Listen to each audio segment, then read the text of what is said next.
अस्सलामु अलैकुम दोस्तों। मशहूर व मारूफ कहानी जिनज़ादा हाज़िर खिदमत है। इस वक्त भी सब गहरी नींद सो गए थे, लेकिन वो जाग रही थी। फिज़ा में हबस की कैफियत थी और खैमे के अंदर ना जाने क्यों अजब सी घुटन महसूस हो रही थी।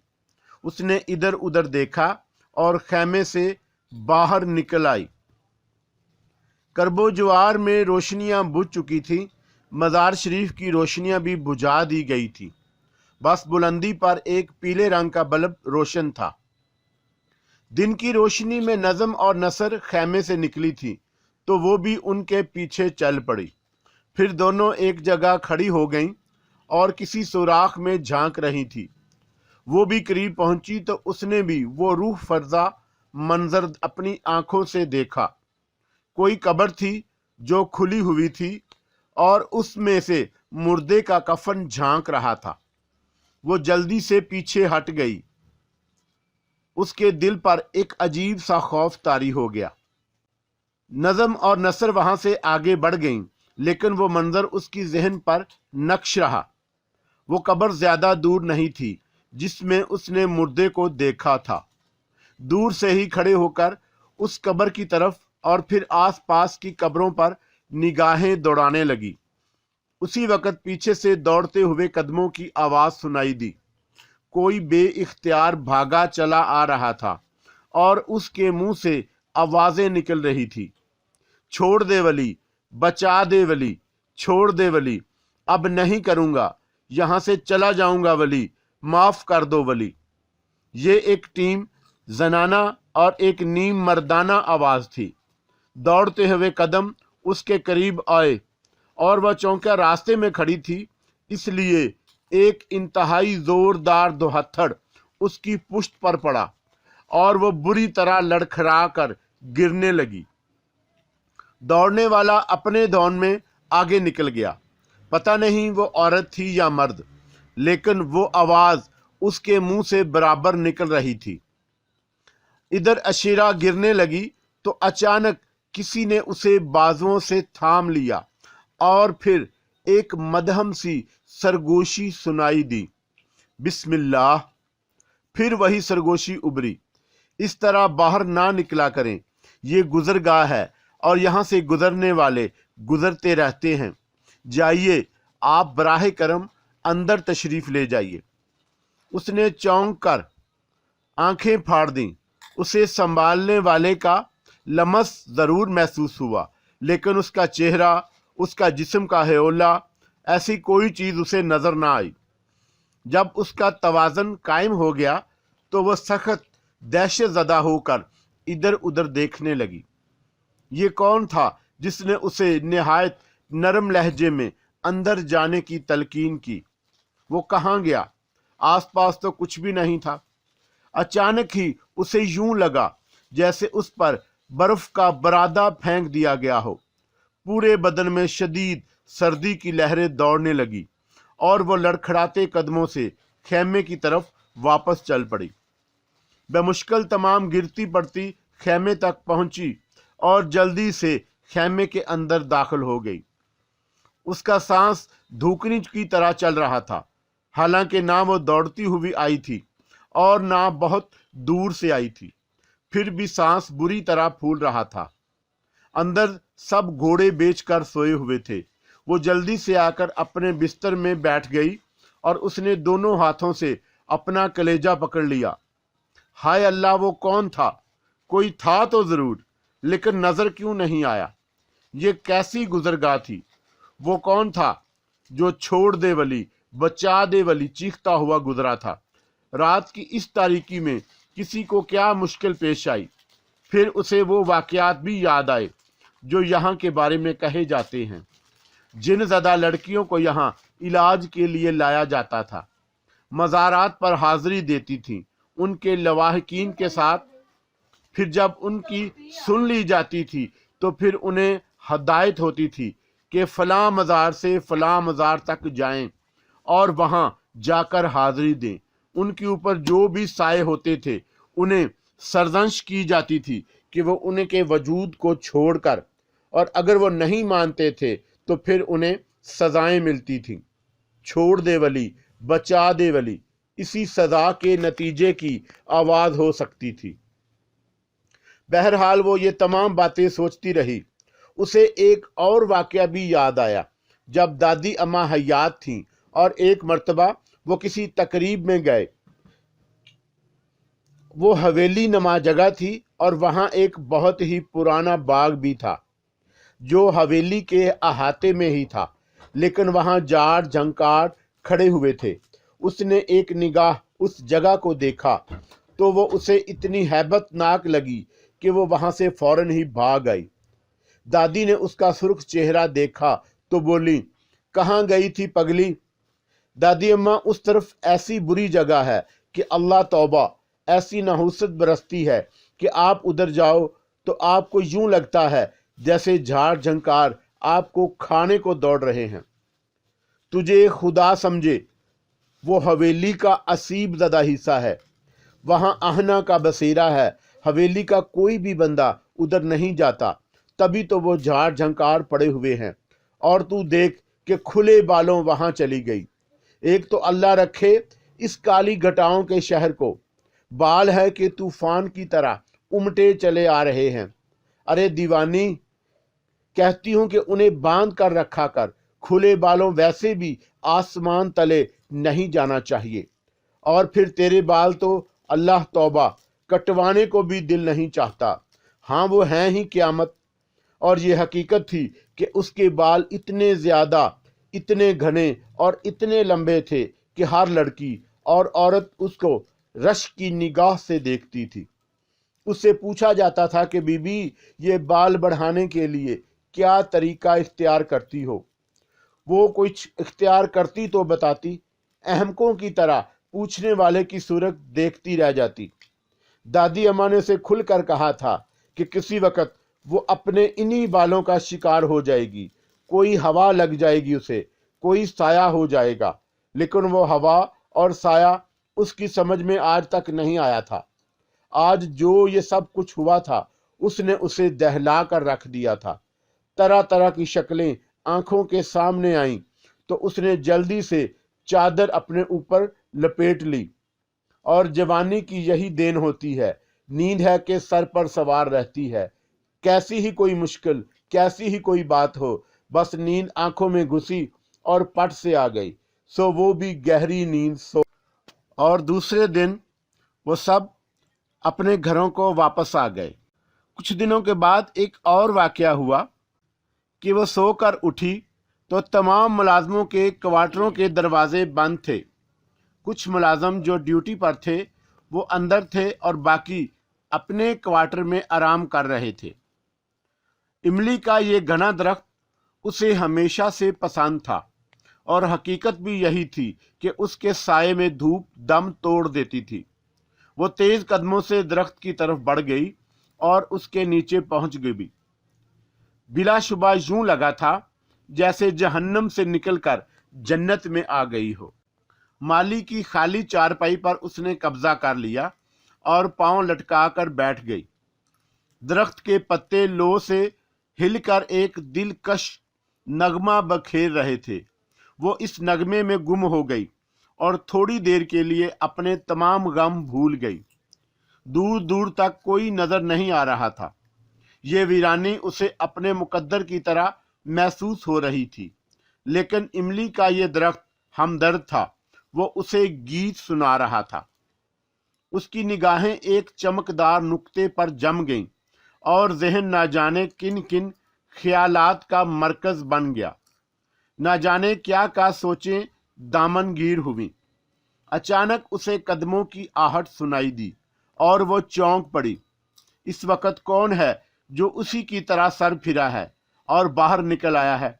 उसने मुड़कर देखा और उसे एक साया मुतहरक महसूस हुआ। वो साया उसके पास से गुजर गया था, लेकिन पीछे तो कोई नहीं था। उसने दाएं और फिर बाएं देखा। ये कैसा साया था? और फिर उसके कानों ने कदमों की चाप भी सुनी। वहम भी हो सकता है, बाद औकात तसव्वुर न जाने क्या क्या कुछ सुना और दिखा देता है। मुमकिन है कोई गिलहरी सूखे पत्तों से गुजरकर दरख्त पर चढ़ गई हो, और मुमकिन है वो साया दरख्त की किसी शाख के हिलने से बना हो। खास तौर से तो उसने कुछ नहीं देखा था। उसने अपने आप को पुरसकून करने की कोशिश की और सोचने लगी कि उसकी तरह कोई और तो दीवाना नहीं हो सकता जो इस शदीद गर्मी में बाहर निकल आए। 100% उसका वहम होगा। कुछ ऐसे ही अजीबोगरीब वाकयात से वास्ता पड़ रहा था। उस दिन मज़ार के सामने का वाकया आज तक उसकी समझ में नहीं आ सका था। कौन था जिसने उसे संभाला था?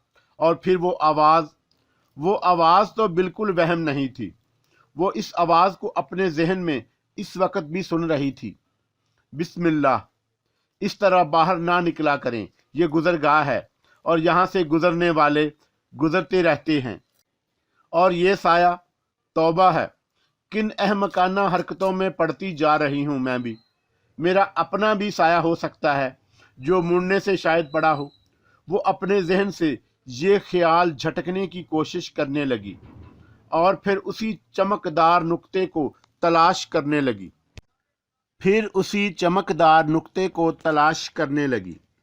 जिस पर पहले निगाहें जमाए सोचों में गुम थी।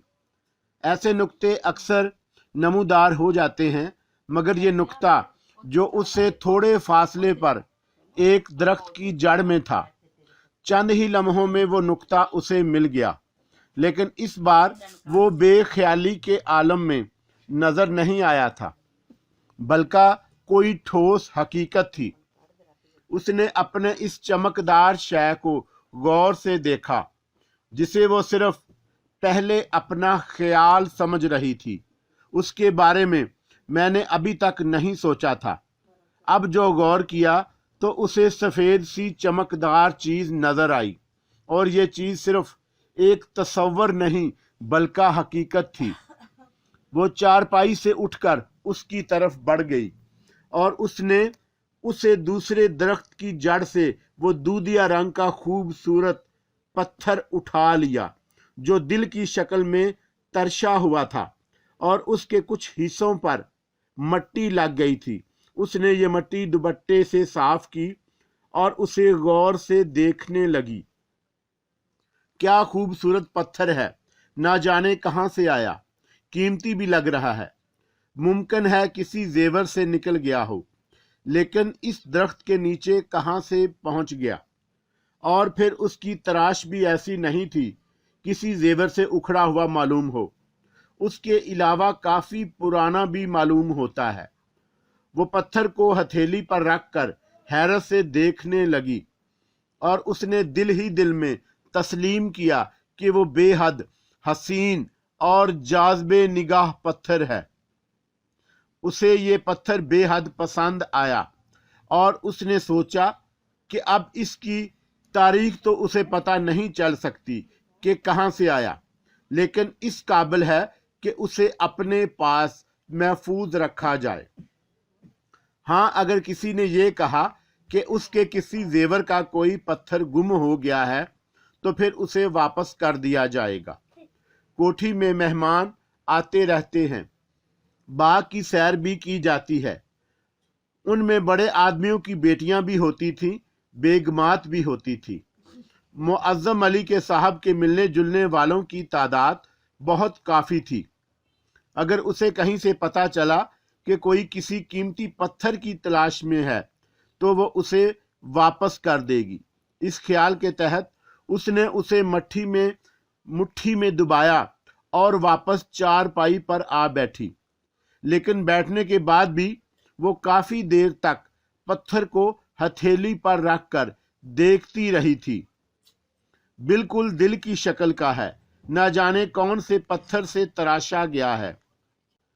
कुछ भी हो, अब तो वो उसका अपना है और उसने उसे रख लिया। उसी वक्त उसके कानों में एक मर्दाना आवाज उभरी, शुक्रिया, ये आप ही के लिए है। और वह फिर उछल पड़ी। इस बार उसके कानों ने धोखा नहीं खाया था। ये मर्दाना आवाज एक लम्हे के लिए अंदर जानी पहचानी महसूस हुई थी, لیکن اسے یاد نہ آیا کہ یہ آواز اس نے کہاں سنی تھی۔ البتہ وہ الفاظ اب بھی اس کے کانوں میں ابھر رہے تھے۔ وہ بدحواسی سے کھڑی ہو گئی اور پھر اس کے منہ سے آواز نکلی، کون ہے؟ لیکن اسے کوئی جواب نہیں ملا۔ البتہ اسے وہ چاپ اور سایہ یاد آ گیا۔ ایک بار پھر وہ بوکھلا گئی۔ اس نے بوکھلائے ہوئے انداز میں چاروں طرف دیکھا۔ چلچلاتی دھوپ اور لو کے تھپیڑوں کے علاوہ اور کچھ نہیں تھا۔ پھر اس کی نگاہ درخت کی طرف اٹھ گئی۔ ممکن ہے کوئی اوپر درخت پر چھپا ہوا اسے پریشان کر رہا ہو، لیکن اوپر بھی کسی کا وجود نہیں تھا۔ درخت بالکل صاف پڑا ہوا تھا۔ ایک دم اسے کچھ خوف کا احساس ہونے لگا اور وہ چارپائی سے دور ہٹ گئی۔ وہ پتھر اب بھی اس کے پاس موجود تھا۔ تھوڑی دیر تک وہ ادھر ادھر دیکھتی رہی۔ تاحد نظر کسی کا وجود نہیں تھا۔ وہ تیز تیز قدموں سے صدر دروازے کی جانب چل پڑی اور پھر دوبارہ اپنے کمرے میں آ گئی۔ اس کا سینہ پھول پچک رہا تھا، سانس بہت تیز ہو گیا تھا۔ بات ہی اتنی عجیب تھی، اسے اپنے کانوں پر پورا بھروسہ تھا اور اس نے صاف طور پر شکریہ اور اس کے بعد کے الفاظ سنے تھے۔ کافی دیر تک وہ اسی طرح کھڑی حیرت سے کانپتی رہی۔ پھر اس کی نگاہ کھڑکی کی جانب اٹھ گئی۔ 4 بجنے میں صرف 10 منٹ باقی تھے۔ وہ سب کچھ بھول کر خود کو باورچی خانے کے لیے تیار کرنے لگی۔ گرمیوں میں 5 بجے بھی دوپہر ہوتی ہے۔ برف کی طرح ٹھنڈے کمرے میں سب لوگ صوفوں پر بیٹھے کہکے لگا رہے تھے۔ جوں ہی وہ اندر داخل ہوئی، کہکے ایک لمحے کے لیے رک گئے اور پھر دوبارہ جاری ہو گئے، جیسے اسے یہ احساس دلایا جا رہا ہو کہ اس کے یہاں آمد سے کسی کے مشغلوں پر کوئی اثر نہیں پڑا اور وہ کوئی اہمیت نہیں رکھتی۔ باورچی خانے کی گرمی میں اس کا چہرہ تمتما کر آگ ہو گیا تھا، خشک ہونٹ اور بھبوکا چہرہ، اور اپنی اس ادا میں بھی وہ بے حد حسین لگ رہی تھی۔ اس گرمی میں بھی تمہیں میک اپ کی فرصت مل جاتی ہے عشیرہ، نظم نے طنزیہ انداز میں کہا۔ Make up? اس نے حیرت سے نظم کو دیکھا۔ اس نے تو زندگی میں کبھی میک اپ کیا ہی نہیں تھا، موار اس کا رنگ ہی ایسا تھا۔ ایک بات ہے، تم لوگ سونے کے نوالے بھی کھاؤ تو ایسا رنگ نہ نکال سکو گے۔ اللہ میاں بھی بعض اوقات خوب مذاق کرتا ہے۔ مشیرہ بیگم نے فوراً ہی ٹکرا لگایا، لیکن ان کی اس بات میں بھی نظم اور نثر نے اپنی تضحیک محسوس کی۔ آپ جب بھی بولیں گی کفن پھاڑ کر ہی بولیں گی مشیرہ خالہ، نثر نے منہ بنا کر کہا۔ Come and fly away with me. Come and fly away.